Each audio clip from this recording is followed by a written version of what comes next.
Canada ప్రధానమంత్రి కావాలనుకుంటే అమెరికాలో కెనడాని కలిపేయచ్చు. మా దేశంలో 50 రాష్ట్రాలు ఉన్నాయి, 51వ రాష్ట్రం కింద చేస్తాం, యునైటెడ్ స్టేట్స్ ఆఫ్ కెనడా అని చెప్పి మార్చేస్తాం, నిన్ను గవర్నర్గా పెడతామంటూ వెటకారం ఆడాడు ట్రంప్ కెనడా ప్రధానమంత్రి ట్రూడోని. ఆగ్రహంతో రగిలిపోతున్న ట్రూడో ఏం మాట్లాడలేక వెనక్కి వచ్చేసాడు. అయితే ట్రూడో పార్టీ వాళ్ళు, ట్రూడో అభిమానులు ఆగ్రహంతో రగిలిపోతున్నారు. తాజాగా వాళ్ళ మంత్రిత్వ శాఖ వాళ్ళు ఘాటైన హెచ్చరికలు ఇస్తున్నారు. కెనడాలో ఉన్నటువంటి అధికార పక్షానికి సంబంధించినటువంటి పార్లమెంట్ సభ్యులు కూడా ఏమని అంటే, అమెరికాకి ఇట్లాగే 25% వేసేటట్టయితే ఖచ్చితంగా అమెరికాతో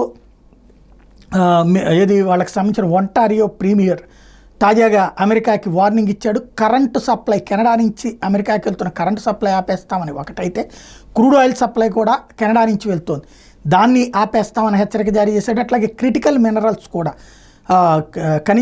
ఖనిజాలు కూడా అక్కడి నుంచి వెళ్తున్నాయి, అవన్నిటి ఆపేస్తామని చెప్పేసి వార్నింగ్ ఇచ్చాడు. వాస్తవంగా కమలా హ్యారిస్కి మద్దతు ఇచ్చే వర్గం ఈ ఏదైతే ట్రూడో వర్గం అనమాట, అది కమలా హ్యారిస్ను పొగుడుతూ ట్రంప్కి ఇక్కడ వార్నింగ్లు ఇస్తున్నాడు అనమాట.